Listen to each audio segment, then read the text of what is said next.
Por causas de fuerza mayor, esta semana repetiremos la transmisión de los Evangelios de la segunda semana de Cuaresma del ciclo 2. Gracias por su comprensión. La palabra con nosotras, con nosotros.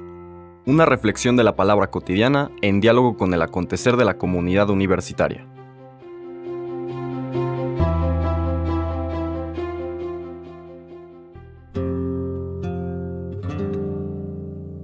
Hola, buenos días. Bienvenidas, bienvenidos a la palabra con nosotras, con nosotros. Hoy miércoles 16 de marzo leemos el Evangelio de San Mateo. Nos movemos unos capítulos antes de la lectura de ayer y nos presenta el viaje, un intercambio del Señor en el viaje desde Galilea hacia Jerusalén. En el capítulo 20, versículos 17 al 28 de Mateo, dice lo siguiente. En aquel tiempo, mientras iba de camino subiendo a Jerusalén, Jesús llamó aparte a los 12 y les dijo: Ya vamos subiendo a Jerusalén, y el Hijo del Hombre va a ser entregado a los sumos sacerdotes y a los escribas, que lo condenarán a muerte y lo entregarán a los paganos para que se burlen de él, lo azoten y lo crucifiquen, pero al tercer día resucitará. Entonces se acercó a Jesús la madre de los hijos de Zebedeo, junto con ellos, y se postró para hacerle una petición. Él le preguntó: ¿Qué deseas? Ella respondió: Concédeme que estos 2 hijos míos se sienten, uno a tu derecha y otro a tu izquierda en tu reino. Pero Jesús replicó: ¿No saben ustedes lo que piden? ¿Podrán beber el cáliz que yo he de beber? Ellos contestaron: Sí podemos. Y él les dijo: Beberán mi cáliz, pero eso de sentarse a mi derecha o a mi izquierda no me toca a mí concederlo. Es para quien mi Padre lo tiene reservado. Al oír aquello, los otros 10 discípulos se indignaron contra los 2 hermanos. Pero Jesús los llamó y les dijo: Ya saben que los jefes de los pueblos los tiranizan y que los grandes los oprimen. Que no sea así entre ustedes. El que quiera ser grande entre ustedes, que sea el que los sirva, y el que quiera ser primero, que sea su esclavo. Así como el Hijo del Hombre no ha venido a ser servido, sino a servir y a dar la vida por la redención de todos. Palabra del Señor. Vemos esta escena, como comentábamos el día de ayer, esta secuencia de eventos que lleva hacia la pasión y muerte del Señor. Muy probablemente estando él en el exilio, en Cesarea de Filipo, en el territorio gobernado por un hermano de Herodes, percibe de su padre esta invitación a regresar no solamente a Galilea, sino ir a Jerusalén, al centro de la práctica religiosa judía de la época, al lugar donde está el tribunal que juzga todo lo que tiene que ver con el pueblo de Israel y su práctica religiosa, ese tribunal que describíamos ayer, el Sanedrín, donde estaban representadas las distintas sectas que básicamente eran interpretaciones de la Torá e interpretaciones de algunos textos sagrados y algunos puntos importantes, por ejemplo, el creer en la resurrección de los muertos o no creer. Pero bueno, el Sanedrín era el tribunal de última apelación en el pueblo de Israel. Hoy podríamos decir que eran los garantes de la doctrina judía, ¿no? El Señor siente que su Padre le pide que vaya a ese lugar y al centro de la piedad judía, de la práctica del pueblo de Israel, al lugar del encuentro con su Padre, llevar el mensaje del reino. Llevar su mensaje de una manera diferente, novedosa, mucho más humana, constructiva, creativa, de relacionarse con Dios, de tal forma que esa relación con Dios fuera permeando la relación con los seres humanos. Recordamos que era parte de la fe judía Lo encontramos tanto en el Deuteronomio como en el libro de Números, el amar a Dios sobre todas las cosas, eso más bien en el Deuteronomio, el centro de la Shema. Escucha, Israel, el Señor tu Dios es el único Señor, amarás al Señor con todo tu corazón, con toda tu vida, con todas tus fuerzas. Y al prójimo como a ti mismo, que también es parte de la Torá, lo encontramos ahí, no es novedad cristiana. La gran novedad es que el Señor Jesús los une.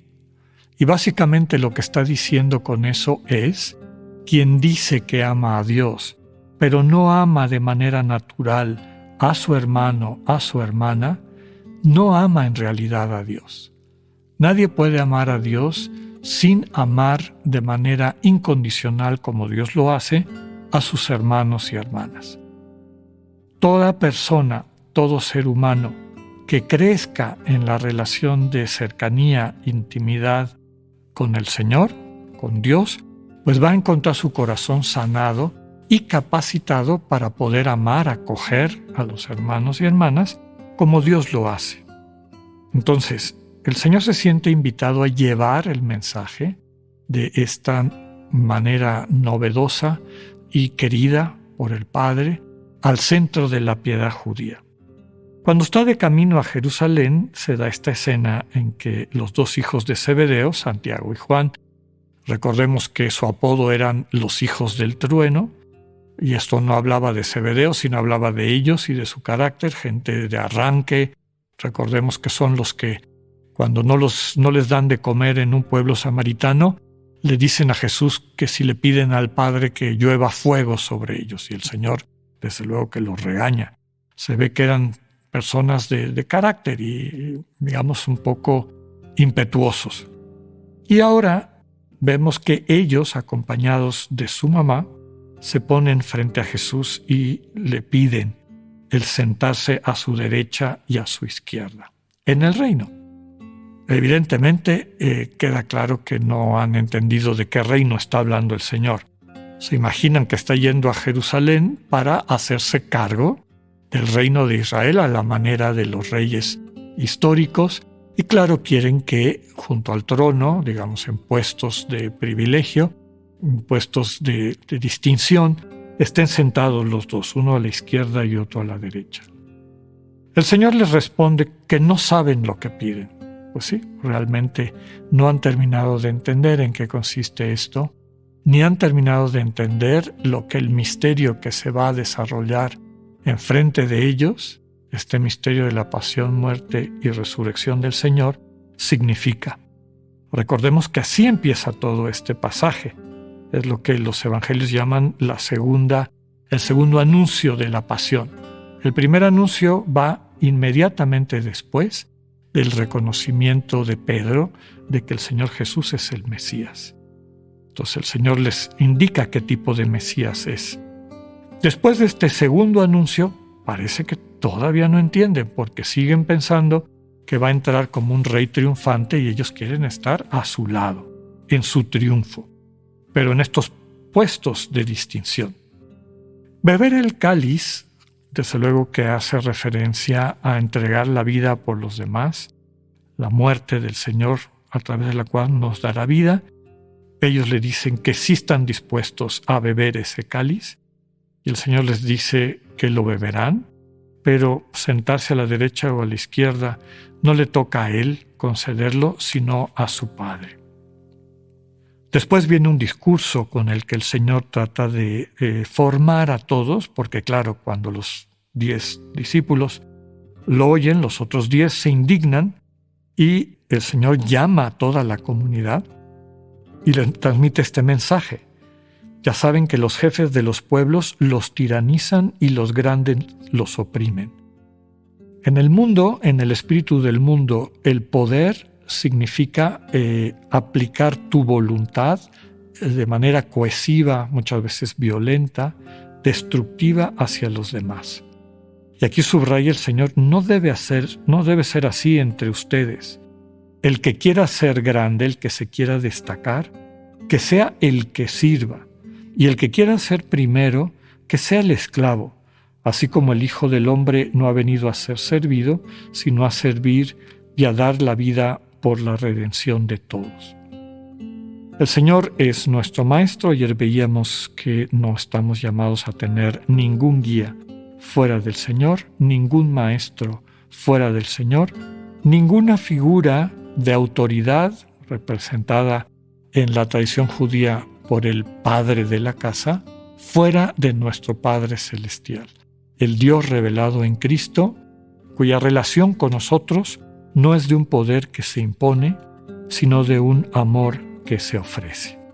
Sepamos escuchar, recibir y aprender del Señor la manera de ser buena noticia en el mundo.